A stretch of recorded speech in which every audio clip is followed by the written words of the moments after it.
Tonight, let us take you back to the year 1870, to a quiet village under a sky that never slept. This is the story of Maria, a widow, a writer, and a woman forgotten by the world, but remembered by silence. She gave others what she never received herself, peace and sleep. So close your eyes, and listen. Let her words carry you into rest. The night as deep rain falls in slow rhythm. Thunder rumbles like someone's lost cry. This city's name is Boston, a name no one speaks aloud anymore. There are people here. Lights, buildings, but no sleep. Sleep vanished years ago. Some say it's a punishment. Others call it a scientific failure, and a few whisper it's a curse. Every window in the city stays lit all night. No room holds silence anymore. Only exhaustion and quiet tears in the old part of the city. There's a clock tower. Its hands froze one night to 13 a.m. that same night. Sleep disappeared from Boston. No one forgets that moment. Everything was normal. Then suddenly, sleep left everyone when people closed their eyes. Strange images appeared. Sleep never came back, doctors. Scientists and officials tried, but all failed. In this sleepless city, a new kind of society was born. Life split into two shifts. One stays awake for labor, the other waits. Hoping for sleep, let's talk about a girl, her name Tunny.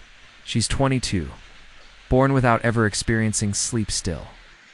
Her eyes carry endless fatigue. Tunny's mother used to say, "You'll sleep one day, you will." Tunny's mother is gone now. She worked in a government lab. Then vanished one rainy night. No one ever found her every evening. Tunny stands on the bridge in South Boston. She looks at the sky and imagines what sleep might feel like when rain falls. Tunny thinks maybe this is the sound of sleep. Old city records mention that once. In 1938, sleep returned for just 3 minutes. 3 people fell asleep. None of them ever woke up after that. Sleep was banned. The Sleep Control Act was passed. Speaking of sleep, became illegal. In Tunny's room is a hidden book, The Last Dreamer. Her mother left it for her. Secretly, Tunny reads it. Searching for meaning, it says, "Sleep is the silent voice of the soul." Tears rise in Tunny's eyes. She doesn't know what sleep feels like, but her heart longs for it each night. An old radio van roams the city. A voice repeats, "Discussion of sleep is punishable by law." Tunny knows she's in danger still. She doesn't stop. She wonders without sleep. Are we truly human? One night, Tunny arrives at the base of the clock tower. In her hand, the book. The Last Dreamer, a shadowed old man, appears. Thick glasses cover his eyes. His voice, like a whisper, "Was your mother's name Ria?" Tunny freezes. "You knew her?" The man pauses, then says, "Sleep is a kind of knowledge. When your mother found truth, they removed her." Tunny's face turns pale. The man pulls out a tiny notebook from his coat. "Here, it holds the path to bring sleep back. But be careful, the city's watching you." Lightning flashes suddenly. The man is gone. Only the notebook remains on the stone. Tunny picks it up. Trembling, she opens the first page. It reads, "Sleep will return on the night the city lights go dark." Tunny knows Boston never sleeps. Never goes dark, will it, one day? She returns home, flipping through pages filled with strange poems, each line revealing secrets of sleep. One phrase echoes in her mind. Sleep is not fear. Sleep is freedom. That night, Tunny's journey begins. She vows to bring sleep back, even if the city fights her. Because Boston has forgotten what sleep is. In cities that forget truth, fear its return. But Tunny won't stop because she knows sleep is the only truth, and truth never disappears. The Sleepless City, Episode 2. The shadow of the notebook. Rain still falls over Boston. Tunny sits by the window, holding the notebook. The pages feel soft. Soaked in age, the first line echoes. Sleep will return when the city lights go dark. Then strange verses begin. The more light burns. The deeper the shadow grows, sleep arrives through the shadow's breath. Tunny reads them over and over. Her heart beats faster outside. Sirens wail. The city's security patrol moves through the streets. The anti-sleep unit watches every corner in the notebook's corner. A faded stamp, Unit 13. That was her mother's old division. Tunny decides she will find Unit 13. Must know what happened to her mother when the night grows darker. She leaves umbrella in hand, bag on shoulder. The alleys weep with silence. Every streetlight throws a shadow across her face. Boston's old library is now a data archive. She searches, the system types in RIA Unit 13, last log. No results found then. Small print below, confidential. Vault B holds restricted government records. Unauthorized access forbidden, but Tunney won't stop. Now, she slips down the back stairwell. A locked door greets her at the basement.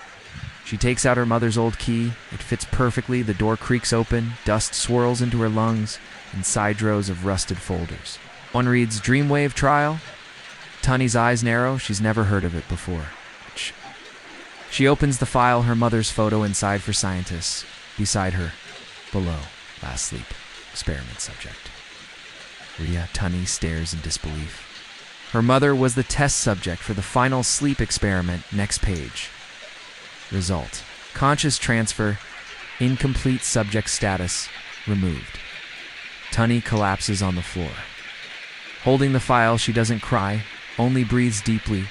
She opens the notebook again. Sleep will return. If memory returns, she realizes sleep is not just physical, it's inner stillness. A city without memory cannot dream.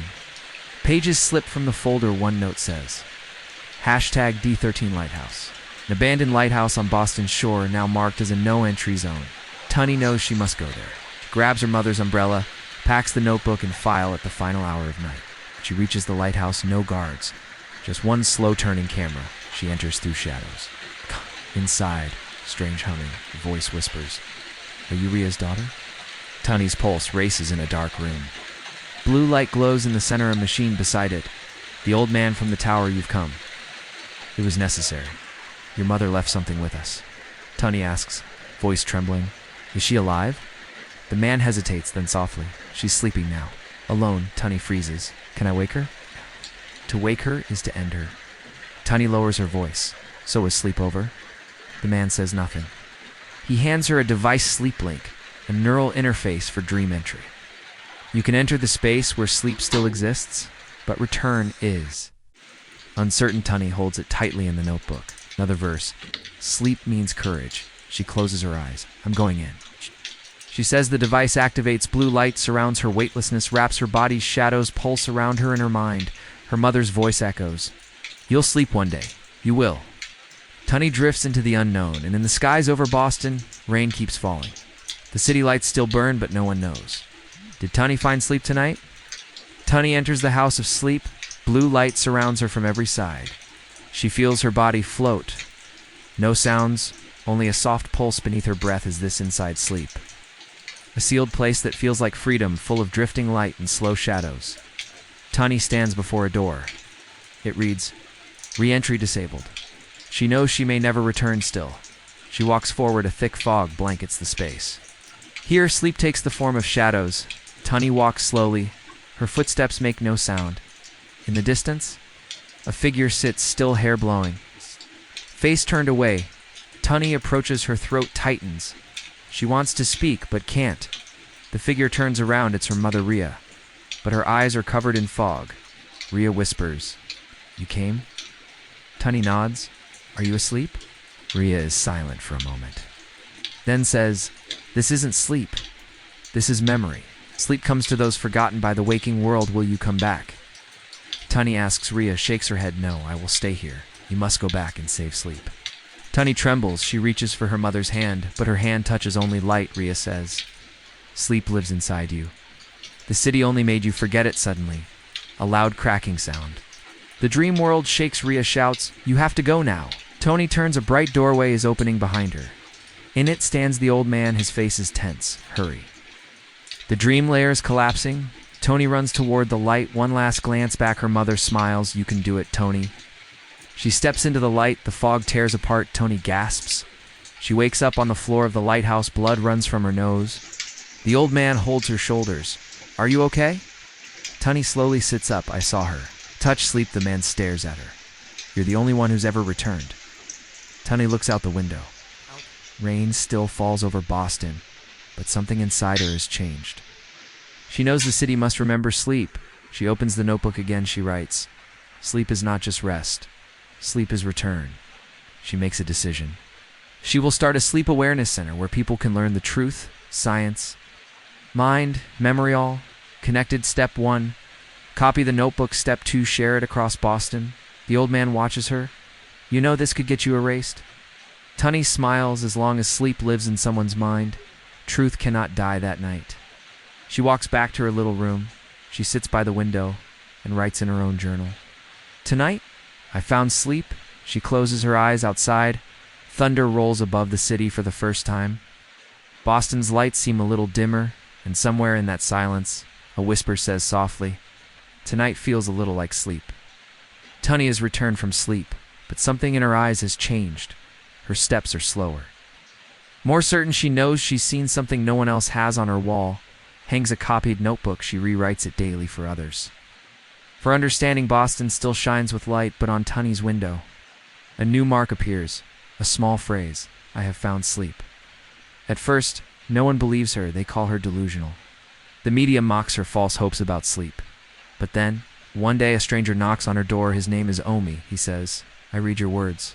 I remember a time, and I used to dream." Tunny remains silent. Omi pleads, "Teach me how to go back." That night, something begins. Tunny's room becomes a gathering place. A small group forms. They call themselves the Sleep Seekers. They study the notebook's verses, close their eyes, and learn to feel visions stir in their minds. Omi cries, "One evening I smelled sleep." He says Tunny knows it's working, but the city notices. Security Unit 31 begins watching one day. They raid Tunny's room. They seize the notebook.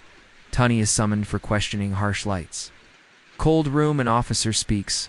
"You are spreading unrest. Sleep is now sedition." Tunny smiles. Sleep is a human right. The officer goes silent. They release her, but now she's tracked. Tunny starts again this time. She digitizes the notebook prints, QR codes, and posts them everywhere on alley walls. Behind libraries, at bus stops, people see. They scan. An invisible movement begins one morning. A metro train lights up with a message. "Do you want to sleep?" And Tunny's line spreads. Sleep means remembering.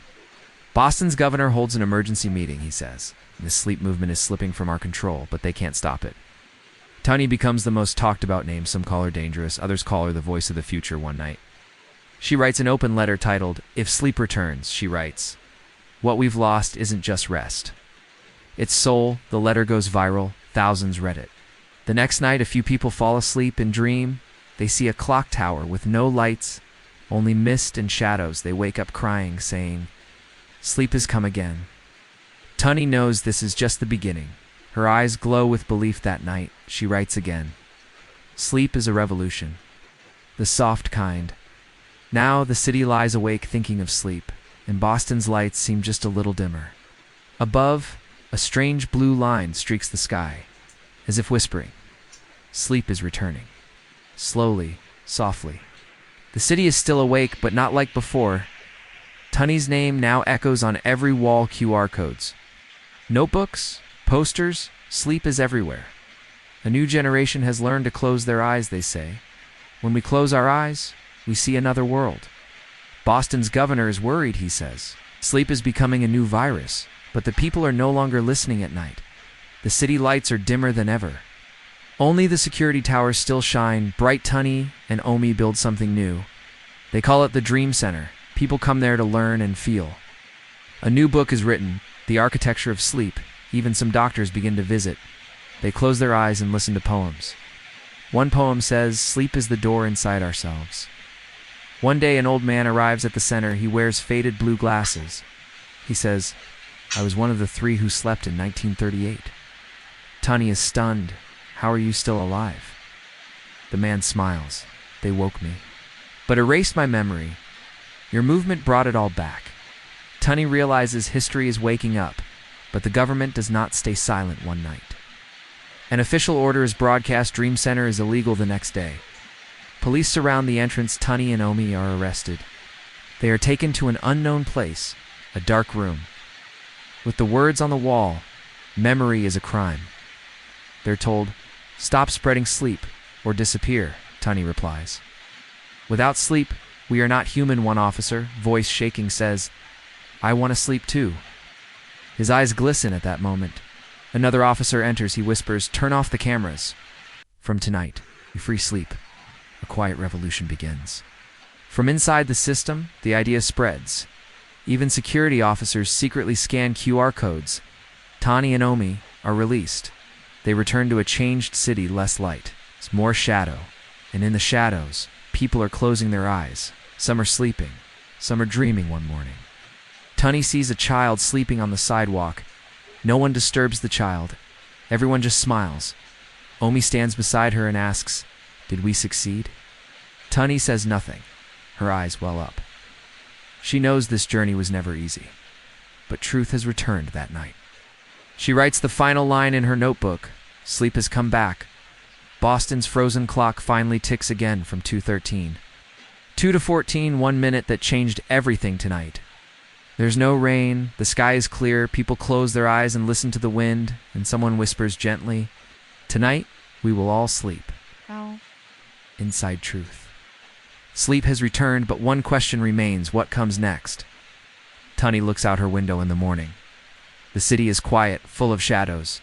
The light no longer screams. People walk slowly, no longer burdened. Sleep is now Boston's new language in schools. Children learn how sleep came back. Tani's name appears in textbooks. Children draw clocks that move again. Tani is no longer a leader. She has become a story.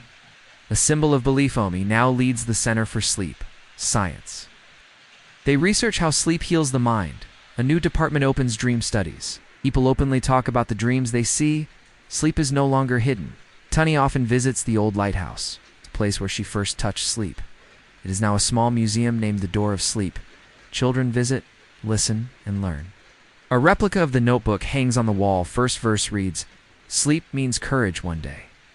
Tani receives a letter from a faraway city. City Seattle, it reads, "Our city still cannot sleep. Will you come?" Tani knows. The battle isn't over. Only Boston has awakened the world. "Still fears sleep?" Omi asks. "Will you begin again?" Tani smiles. Sleep cannot be stopped. She prepares to leave. Carrying her old umbrella, the notebook, and the blue glasses, Tani leaves. Boston people wave her goodbye. A child says, "Someday I'll bring sleep too." Tani stays silent. Just smiles. The train moves into the night. City lights blur behind her in Seattle. A new night, new faces, but the same tired eyes. Tani stands in a small park, writes on a wall, "Do you want to sleep?" People glance at her, some stop and stare. A girl steps forward. Her name is Eve. She says, "My mother couldn't sleep. Neither can I." Tani hands her a small verse. Sleep comes when you begin to believe. Eve reads it, voice trembling. "I'll try," she says that night. In a quiet corner of the city, Eve falls asleep. A calm peace rests on her face. Tani knows it has begun again after Boston, now Seattle, then more cities. Sleep will spread to every corner of the world. Tani looks up at the night sky, a quiet line on her lips. Sleep is an uprising, but a soft one behind her. The wind hums gently. Ahead lies the unknown, but she walks forward. Because sleep still calls, and the last words remain. Sleep has returned, and now it will spread. Seattle was only the beginning. Word of sleep began to spread quietly, not through headlines, but through whispers in cafes, on rooftops. In silent buses, people passed notebook pages like secret messages. Tani moved from park to alley, writing one question again and again. Do you remember how it felt? To rest? Some ignored her, some stopped and stared, but slowly, faces softened. One by one, people closed their eyes in their silence. Tani saw hope. Eve became the voice of Seattle. She created small meetups called night circles. People came not to speak, but to sit together in silence. They listened to their breath, and sometimes they slept. A whisper rose across the city. Sleep is safe again. Other cities watched. Chicago, Mumbai, Buenos Aires, Tokyo. They saw something was changing. A movement. But too quiet to control. Governments reacted. Some banned the phrase sleep revolution. Some arrested dream group leaders in Cairo. 3 artists were jailed for painting a mural that said, "Let the night return." But still, the dream grew. Tani traveled city to city. She spoke less now. Instead, she listened to how people described the emptiness and what it meant to feel whole again. She visited children's wards, old age homes, train stations at 2 a.m. Everywhere she found the same thing: tiredness. deeper than the body and hope. Flickering like candlelight one night in Berlin, she met an old scientist, he said. We studied sleep once. Then we were told to stop. He gave her a box inside blueprints for an old machine called Dreamlink. It was meant to share sleep across minds. Tunny stared at it. Could sleep be connected? She gave the blueprints to Omi. He now led a global research network. They called it Project Dawn. The idea was simple. If one person could sleep peacefully, maybe others could feel it too. They began experiments voluntary. Small, quiet people entered sleep together, linked through light, sound, memory, and slowly. Something new happened in one village in Argentina.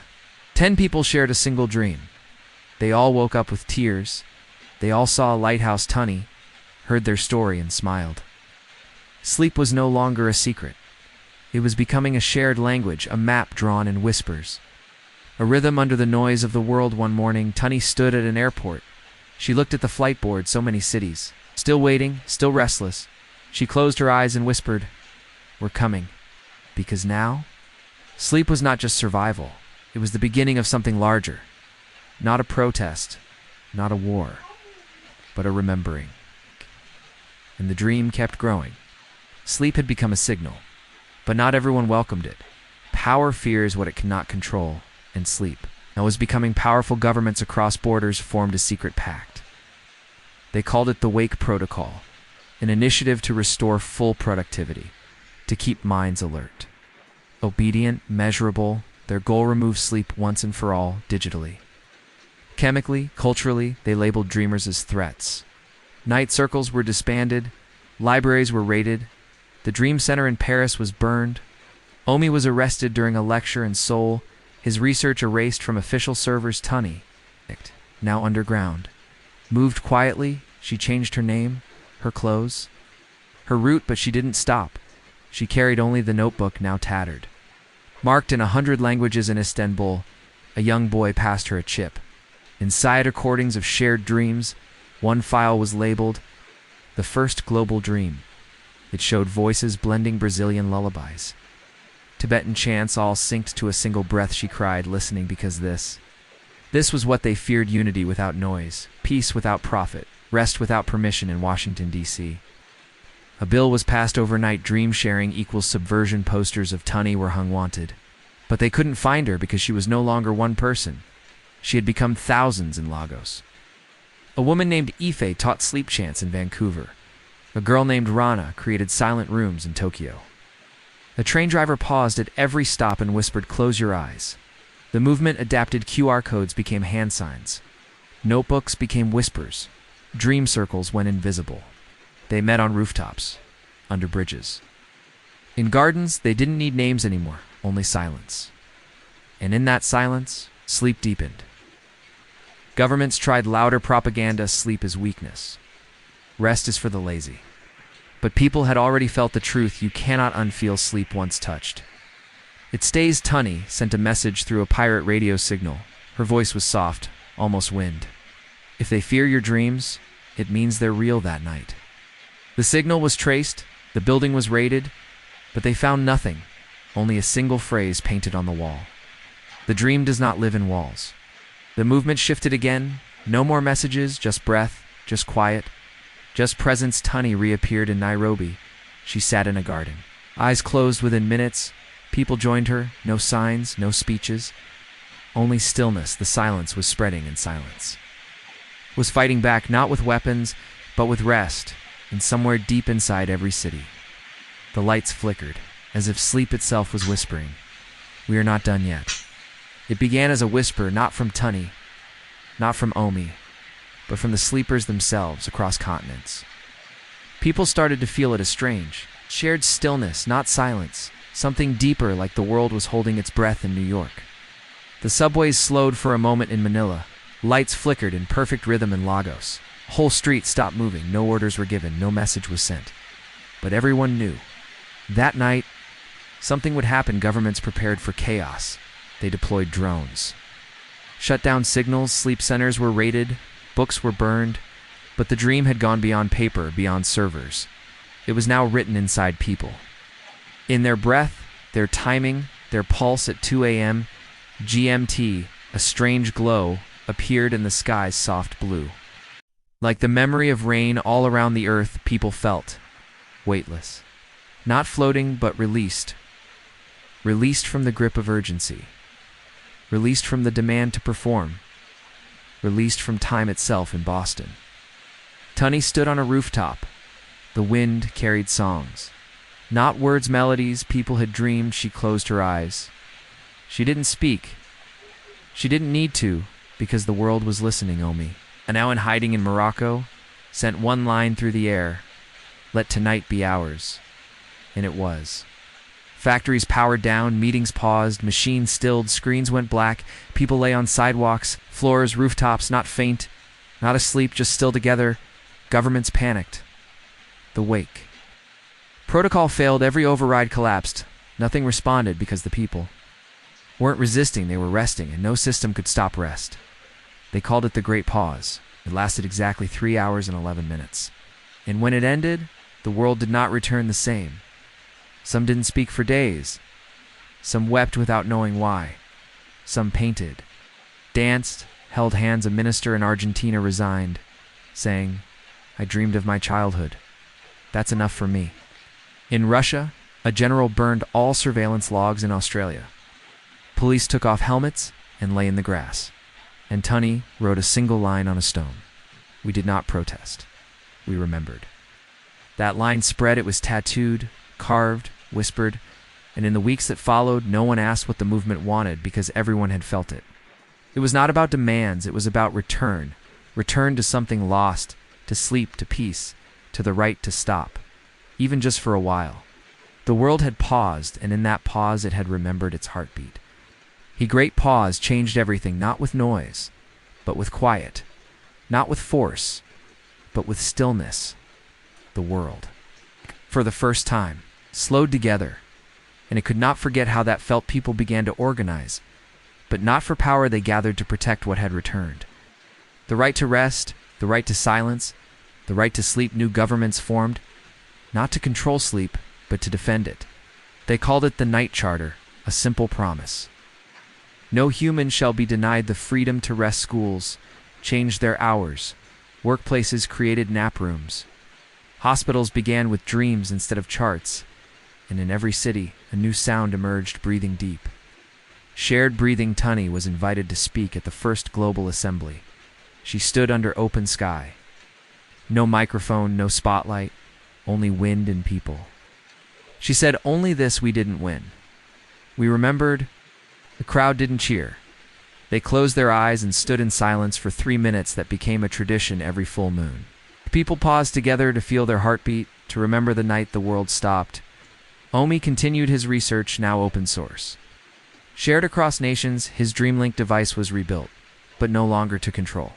Now it simply translated dreams into songs.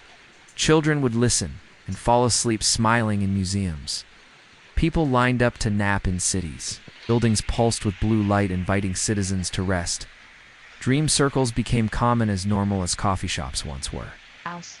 And the phrase, "I need sleep," was no longer an excuse, it was a truth, a right, a power. One evening, Tunny returned to the lighthouse alone.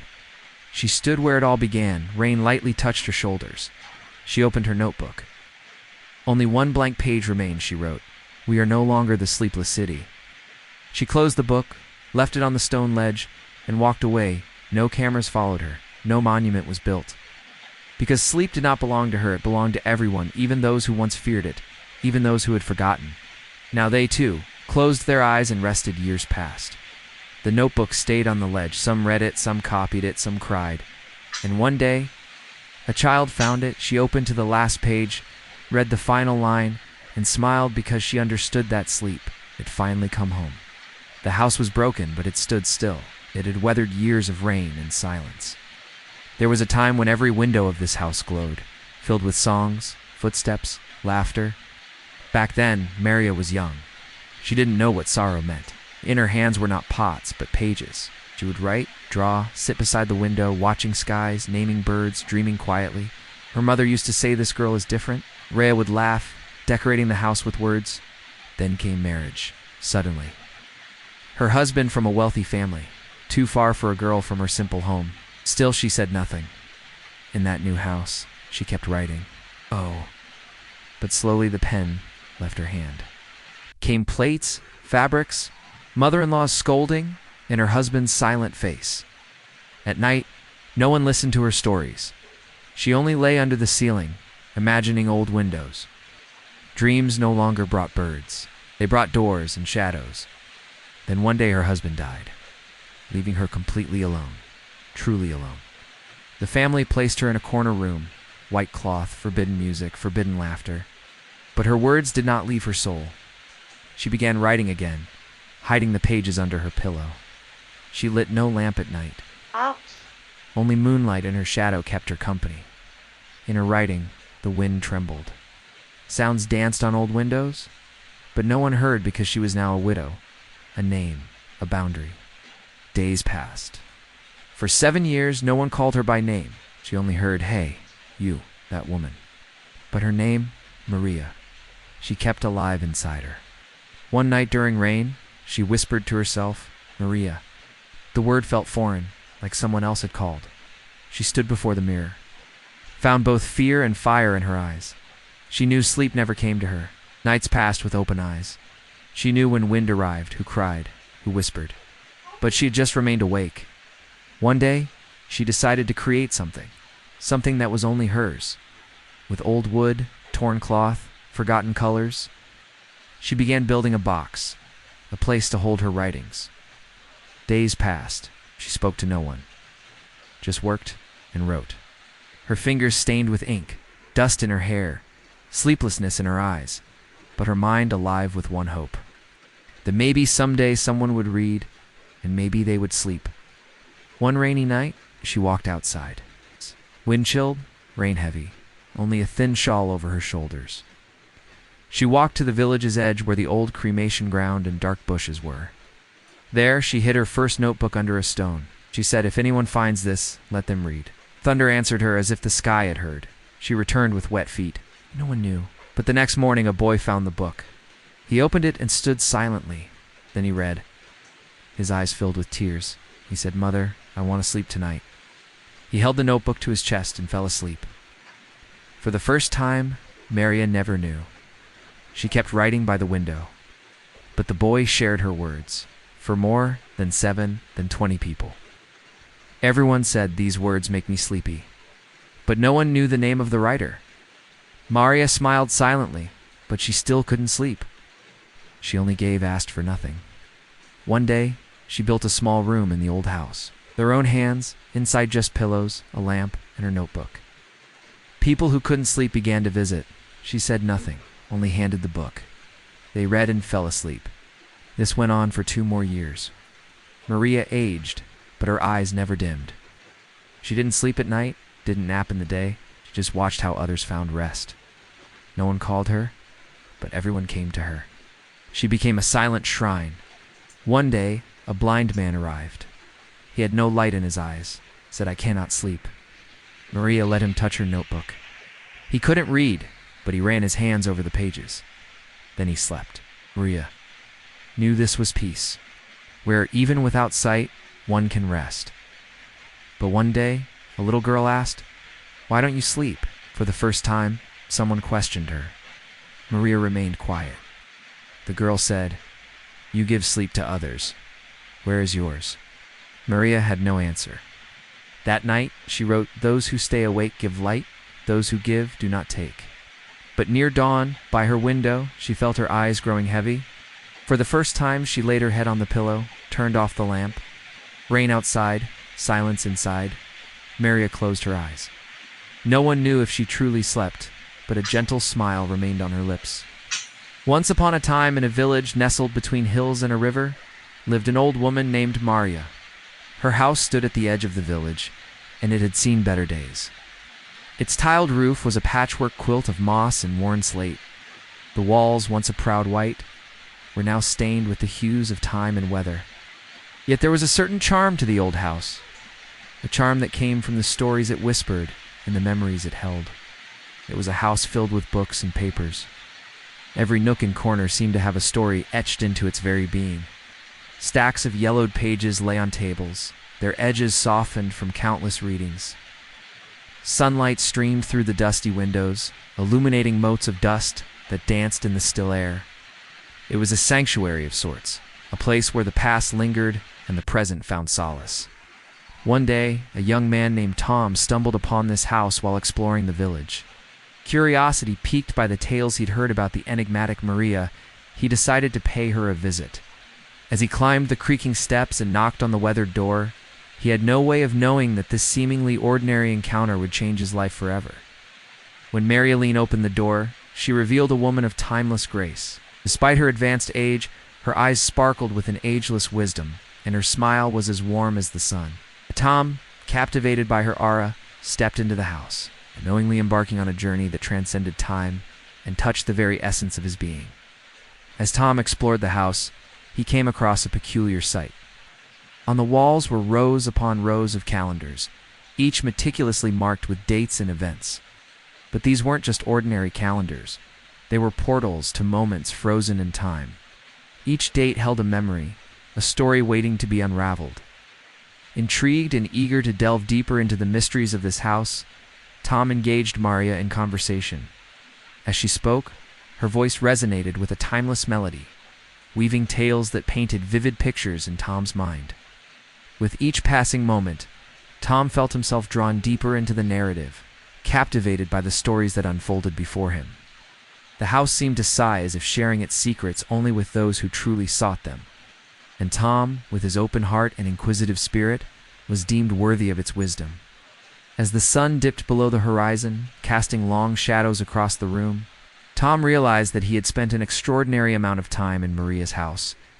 The boundaries between past and present had blurred, and he found himself living amidst the echoes of memories. With a heavy heart, knowing that he must return to his own time, Tom bid farewell to Maria and the enchanting world she had shown him. As he stepped back into his own time, he carried with him the essence of the old house. The whispers of the past that had touched his soul. The experience had been nothing short of transformative, leaving an indelible mark on his heart. And as the years went by, he often found himself reminiscing about the magical time he'd spent within the walls of that extraordinary abode. She didn't know how long she lay there. Time felt soft, not rushing, not standing still, only floating. Outside, the wind touched the walls, whispered through broken windows. But Maria heard none of it. She was still. Deep inside, memories flickered. Faint footsteps from years past, a door creaking, a voice calling her name. She saw herself as a girl running with ink-stained fingers, laughing with her mother, sitting by her father's feet as he told stories under lantern light. And then, the day she wore red, the day she became a bride, not knowing what she would lose, she saw her husband again, not in pain, not angry, but young, the way he once held her hand as if it was enough, as if that moment would last. In her dream, he said nothing. What? But his presence was kind. It was all Maria ever wanted. She stirred slightly, then returned to quiet. The pages on her table fluttered, touched by the wind, touched by time. Outside, someone stood, the boy, the same one who had once found her book, now grown. He came back every year to read in silence. He never spoke to her. But today he did. He called into the house. "Are you there?" No answer. He stepped in slowly, carefully. The room felt different, softer, more sacred. He saw the lamp was off and Maria, lying peacefully. He didn't cry, he didn't call her name. He sat down beside her and began reading one of her pages aloud. His voice shook, but he continued line after line. Maria didn't move, didn't open her eyes. But somehow the air felt warmer, more forgiving. Outside, the young woman Maria had taught stood with a notebook. She waited. People gathered quietly, not because of fear, but because of reverence. They had all come to read, to sleep, to say thank you. None of them had ever heard her speak much, but they had heard her in every word. The boy placed the page beside her pillow, then stood. He said, "She gave us sleep. Let us give her rest." That night, no one cried loudly, whispered and read and breathed. The next morning, no bird sang loudly, but light filled the room. The girl who had begun writing lit a new lamp and sat in Maria's chair. She didn't try to replace her, only continued. The room stayed open, not a shrine, not a temple, just a place where words lived and people slept. The world outside never knew her name, but they felt her presence in quiet homes, in peaceful sighs, in soft dreams. Her story passed from village to village, not through newspapers, not through fame, but through children's voices, through bedtime. Mothers would say, "There was once a woman who gave sleep to the sleepless." Fathers would whisper, "She never asked for anything," and children would ask, "Did she sleep?" No one knew the answer except the wind and the house and the final smile on her face. But in every home where a single line from Maria's words rested, there was sleep, real sleep, and that was enough. When I first read this story, I loved it. I love how beautiful it is and how unique this character, Maria, is. So I'm so happy to share it with you today. Now I want to hear from you. What did you think of this story? What are your favorite parts? What did you find most interesting about it? And lastly, if you could ask the author, Connie Song, one question, what would it be? Leave your answers in the comments below. As for me, my favorite part is when the villagers come to pay their respects to Maria. I mean, it's such a touching scene that really shows how much she is helped and loved by her community. And now, let's talk about something else. You know, we often get told to follow our dreams, pursue our passions, right? But sometimes it can be hard to figure out what exactly those are or how to go about achieving them. If you're feeling a bit lost or stuck right now, I'd like to suggest something that has been immensely helpful to me. Therapy.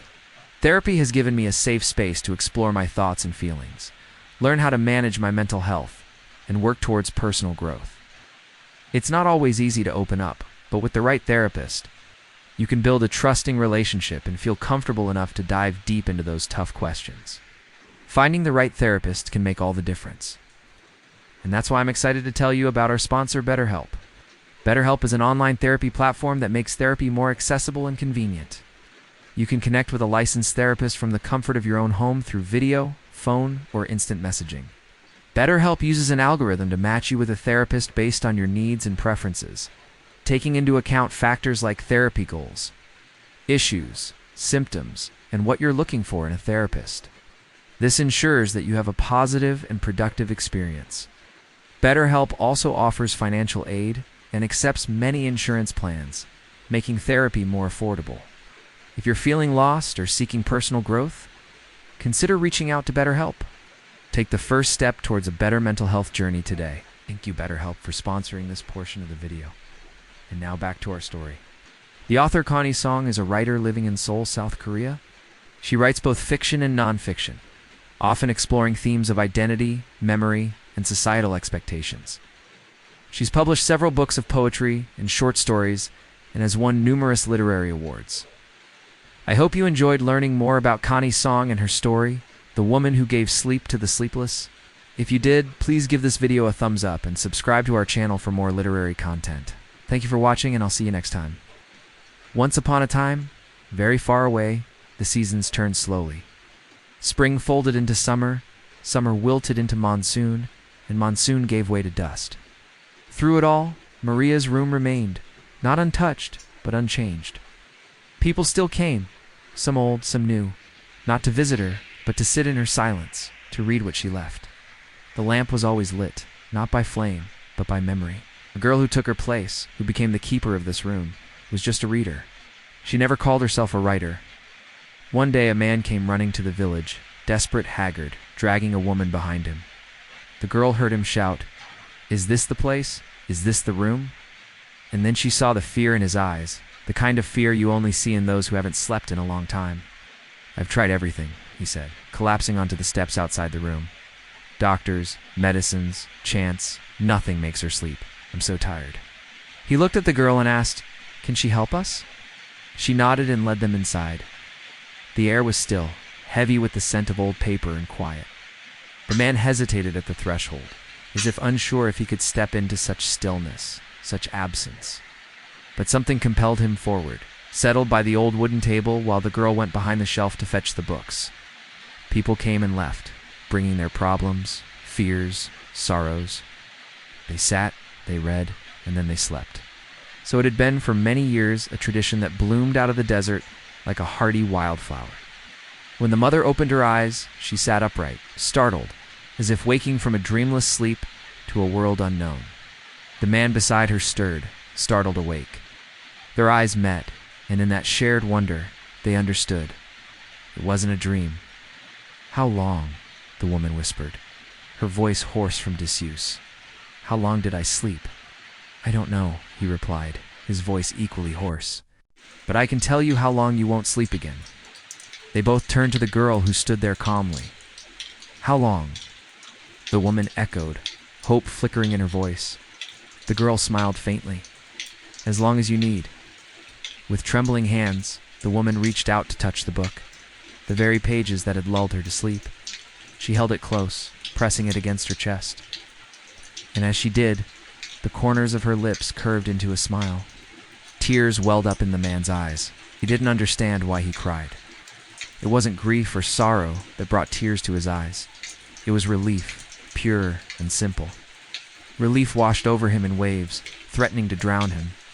For the first time in years, he let himself cry, letting the pent-up emotions of countless nights flow freely. When he finally looked up, the room was empty. Only the sound of wind chimes tinkling in the breeze answered him.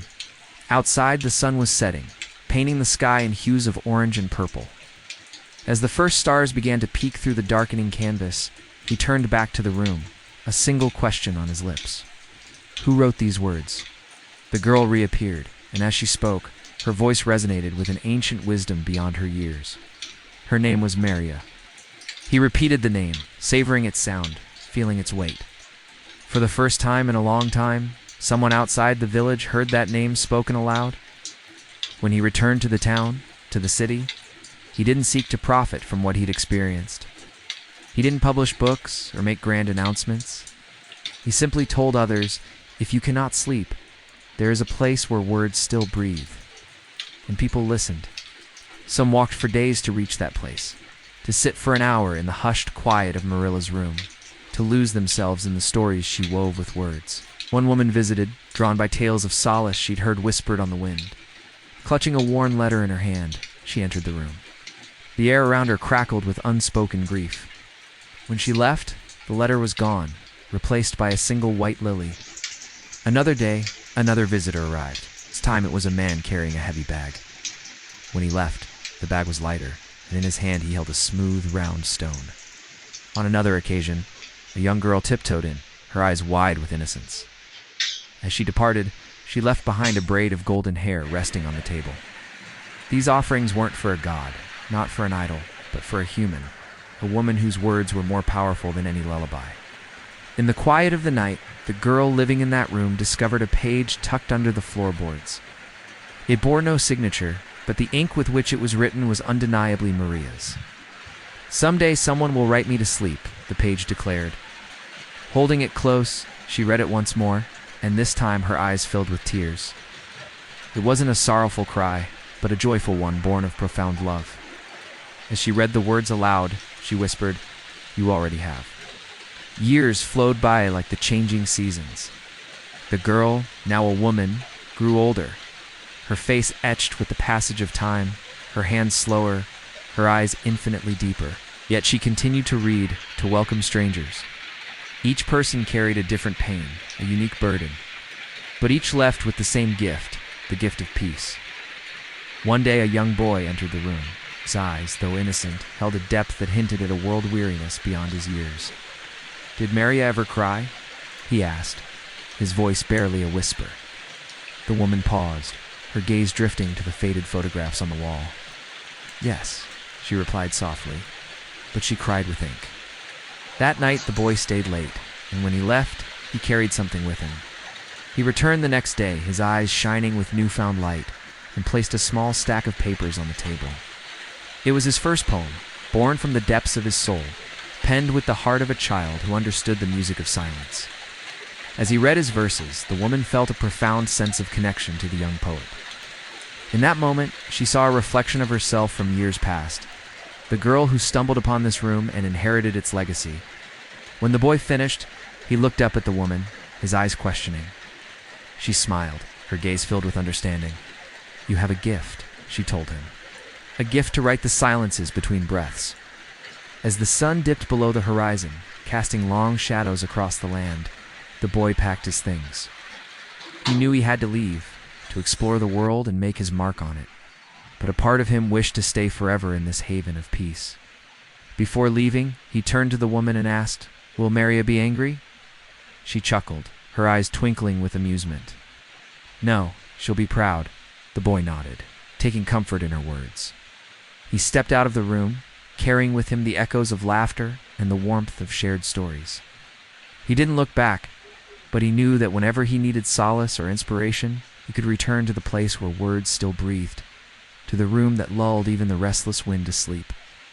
All because of a woman who never raised her voice, but raised generations with stillness. And so the tale of Maria, the woman who wrote with ink instead of tears, became a legend whispered on the winds of change, carried by the rustling leaves and sung by the stars in the vast expanse of the night sky. Hello, friends. Far beyond the village and places Maria never saw, her story walked ahead of her, without shoes, without banners, just quietly. In homes where parents whispered stories, her name slipped in between, not shouted, just remembered. Some thought she was a myth, some thought she was a spirit. But those who sat in her room knew she was only human, beautifully human. A woman who carried her loneliness like a lamp, lighting others even as her own nights remained dark. One evening, a scholar arrived from a distant college. He had heard of her and wanted to collect her works. He asked the old woman, now keeper of the house, "Do you have originals?" She handed him a box. Side pages, leaves, cloth, wood, all filled with writing, some faded, some smudged, but all real. He read in silence for hours, then closed the box and said, "This is not literature. This is breathing." He didn't take the box. He only touched it and left. Back in the city, he wrote a single line. "There is a woman in Bengal who gave rest to a restless world." And people wondered but never questioned, because those who need sleep don't ask for proof. They ask for quiet. And Maria had always given that. Years later, a storm hit the village. Strong winds, crashing trees, the house shook, the roof leaked. The lamp fell, but it didn't break. The old woman held it in her hands and said, "Not yet." She covered the papers, moved them to the center of the room, sat beside them like a guardian. The rain lasted all night, but the room stood firm. Morning came bright and slow. The house smelled of wet wood and memory. She opened the windows, let light in, and whispered, "She's still here." That day a child came, small, barefoot. He didn't speak, only pointed to the pile of papers. The woman gave him one. He sat, read, smiled, then lay down and closed his eyes, as if he'd done it all before in another life, in another story. She watched and thought, maybe this is how Maria rests, not by sleeping, but by letting others sleep through her. A poet from the hills visited next. He asked for nothing. He left a poem behind. Where the ink dries, the night breathes. Where silence falls, Maria speaks. And then he was gone. One day a strange thing happened. The woman woke, and the room was filled with pages that weren't there before. New ones, handwritten, fresh, but in Maria's style. No one saw who placed them. They were just there as if the house itself had written. She read them, tears in her eyes. Not from sadness, but from awe. A line read, "I dreamed a dream where everyone slept." She folded it, placed it under the pillow where Maria once lay, and lit the lamp again. Another child came, then another, then an old man with a cane, all seeking the same thing, not answers, not miracles, just rest. And the house never refused. It only opened again and again, welcoming each pair of tired eyes, every trembling hand, every voice gone quiet from sorrow. The walls never judged, the floor never asked. The papers never told you to be strong, they only held you. And in that holding, people softened and slowly let go. Even those who could not cry found their first tear there. Even those who spoke too much fell silent. Even those who feared death closed their eyes for a moment and felt peace because Maria had once done the same. And in that act, she became more than memory. She became medicine, not of the body, but of the soul.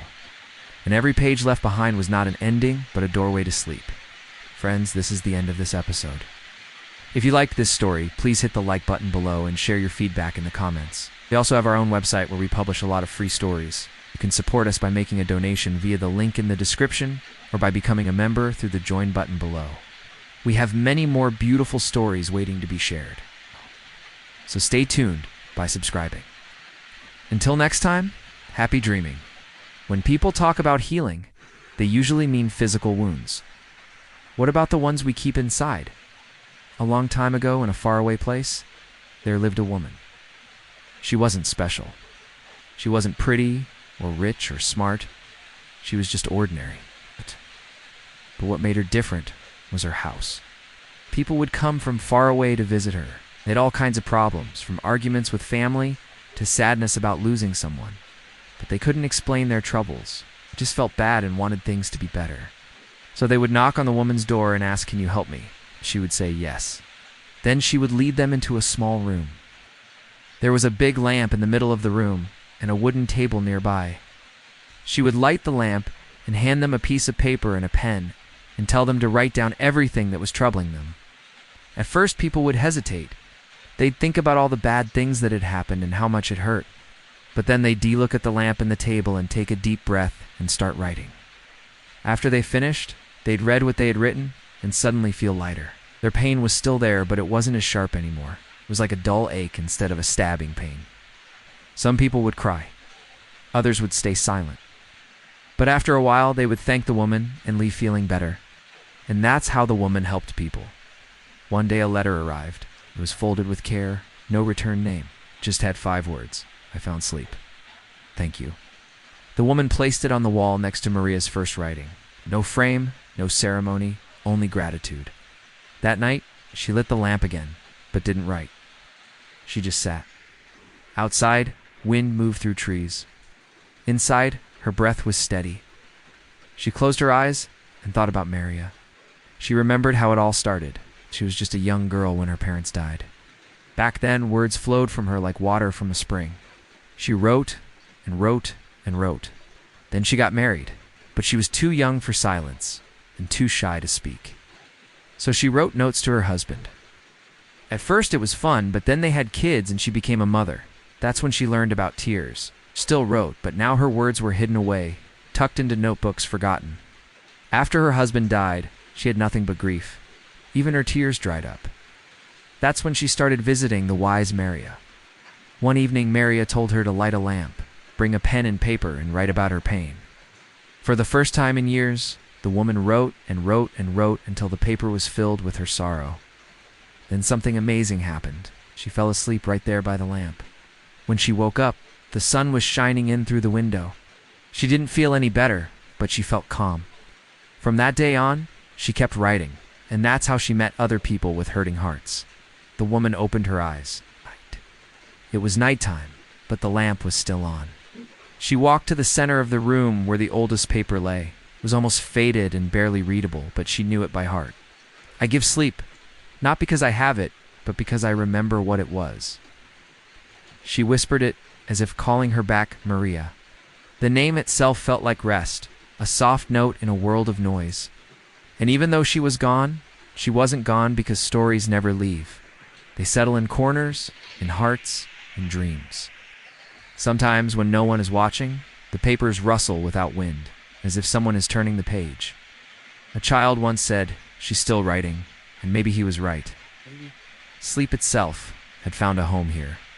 Not perfect, not eternal, but real. In that small room with a wooden floor and a low ceiling and a lamp that never died. Sometimes, when the air was thick with silence, one could feel her, like breath on the back of the neck. Not scary, just present. Many years later, a traveler came from another country. He heard rumors about the woman and her magical lamp, thought it was just a tale. He expected mystery, but instead he found an ordinary room, an ordinary woman, and ordinary pages. He read one line and slept on the floor. He never asked any questions after, just left his shoes by the door and returned each year without needing to know more. One day a girl arrived. She was blind from birth. She had heard about the woman and wanted to experience what everyone was talking about.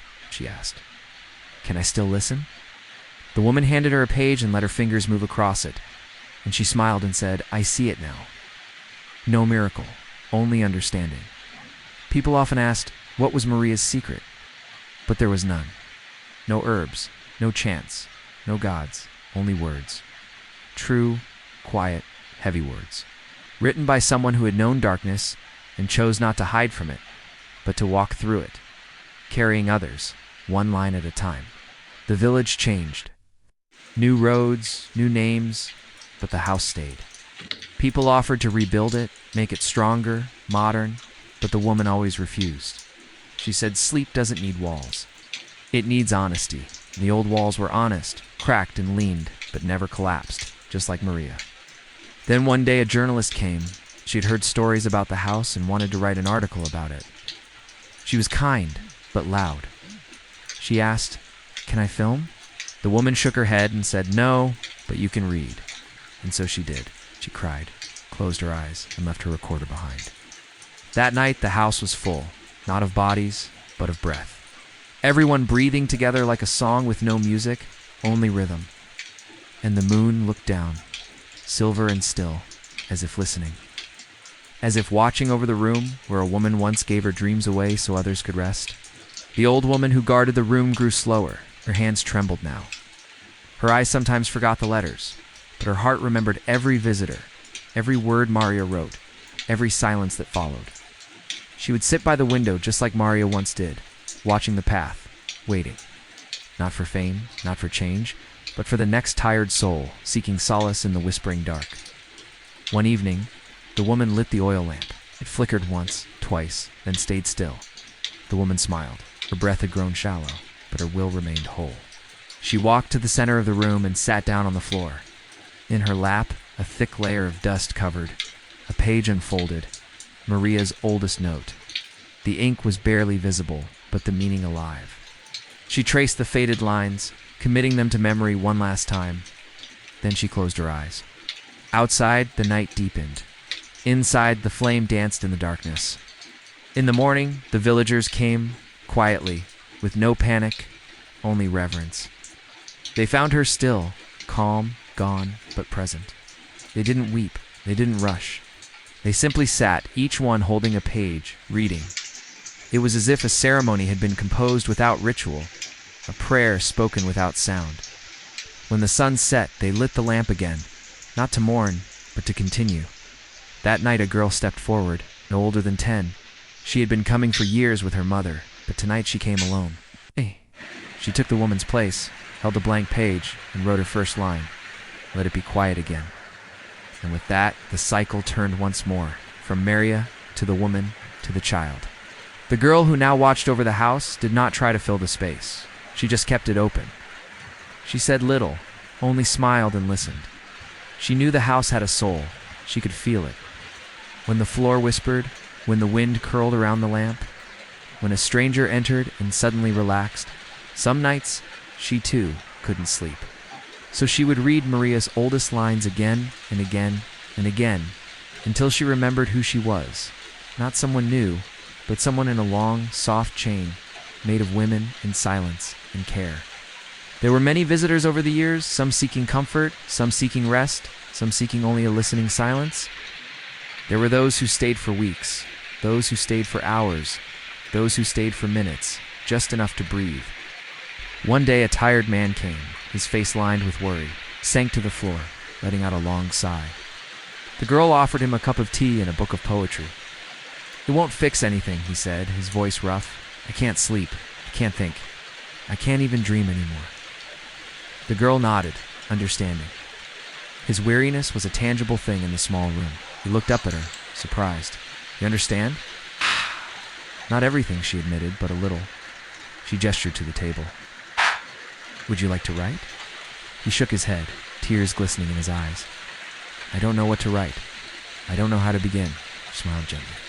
Just start writing, she said softly. Even if it's just about how much you don't want to write. The man looked at her for a long moment, then slowly reached out, took a pen, and began to write. Outside, the wind picked up, rustling the leaves against the window pane. The girl continued to read, her lips moving silently. She didn't rush him, didn't question him. She just let him be. After a while, the man looked up. How old are you? He asked. Old enough, she replied with a smile. He chuckled, shaking his head. I think I'm going to stay here for a while, he said.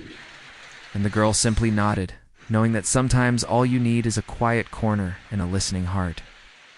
She spent her days tending the garden outside, pulling weeds, planting flowers and picking herbs. At night, she sat by the lamp, reading or writing, or sometimes just listening to the sounds of the house settling around her.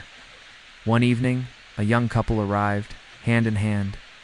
They were both artists, he a painter, she a musician, and they had heard tales of the room from other travelers. The girl led them inside, offering tea and a comfortable silence. "It's so peaceful here," the woman sighed, leaning back. It feels like time stands still. It does, doesn't it? The girl agreed with a smile. They spent the evening talking about their art, their dreams, and the restlessness that had brought them to the room. The painter took out his sketch pad, and as the lamplight flickered, he began to draw, capturing the essence of the girl and the room itself. The musician strummed a haunting melody on her guitar, filling the space with melancholic beauty.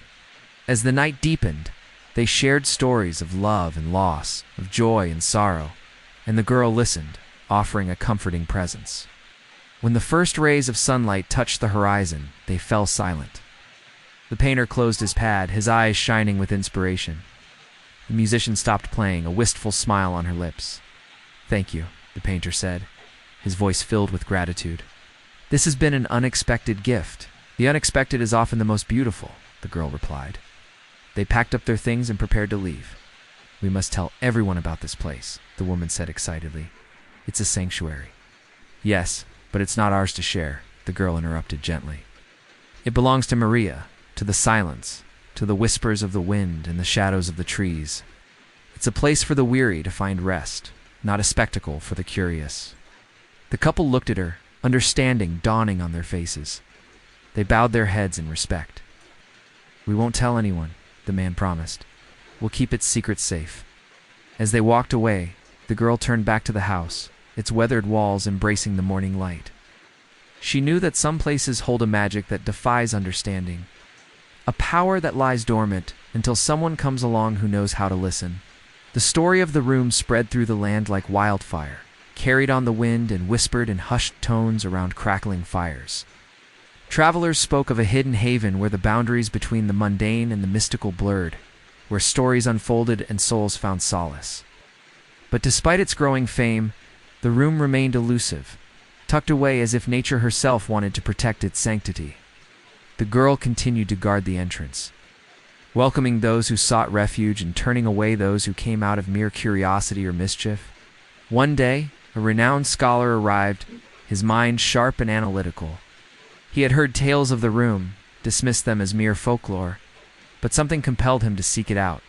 When the girl opened the door, he stepped inside, his gaze sweeping over the modest space. "So this is the legendary Room of Whispers," he said, a hint of skepticism in his voice. "Show me the magic, child." The girl looked up, her eyes clear and unwavering. "There is no magic," she replied softly. "There is only peace." The scholar scoffed, unconvinced.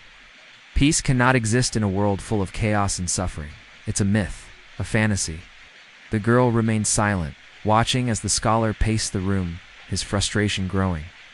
Then, as if in defiance of his words, a gentle breeze crept in through an open window, carrying with it the scent of blooming jasmine. The scholar paused, inhaling deeply, a flicker of surprise crossing his face. The girl continued to watch him, her gaze steady. "What do you seek?" she asked softly. "Is it answers, understanding, or simply a moment of respite?" The scholar hesitated, his composure momentarily shaken. "I seek truth," he said, his voice quieter now. "But perhaps I have been looking in the wrong places." The girl nodded, a knowing smile gracing her lips. "Sometimes the truth is not found but felt," she said. "Can you feel the breeze on your skin, the warmth of the sun on your face? Can you hear the birds singing outside? Can you smell the flowers in bloom?" The scholar closed his eyes, surrendering to the sensory symphony enveloping him. A slow smile spread across his face. When he opened his eyes, they shone with newfound clarity. He whispered, "I feel, I hear, I smell." The girl smiled back, her heart filled with a quiet joy. "This is the truth," she said. "This is the magic. There's this house, right? An old house. But it isn't empty, not really. See, there are rooms full of memories. There are lives inside of them. Maybe you can feel it sometimes when you walk into a building or a certain room. and you get a feeling from it, some vibe. Well, this house is like that. One evening, the girl stood by the door. She wore a long white dress. Her hair was pulled back. She stood patiently. Beside her, a lamp burned gently. Its light made shadows dance on the wall behind her. She held a blank page in her hands, but didn't write. She didn't have to. She listened. She listened to the quiet hum of the wind outside, the faint rustle of old paper of turning pages, and to her own breath. She listened until she could hear nothing else, and then something happened. A scent.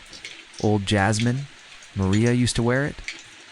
The girl turned, but no one was there. No one was ever there. But the scent stayed, and so did the feeling, a warmth, as if someone had just passed through the room, or had always been there. She placed the blank page beside the first one ever written, 2 pages, one beginning, one waiting. And maybe one day, someone would complete it. She didn't feel sad, only still. The room had grown, not larger, but deeper.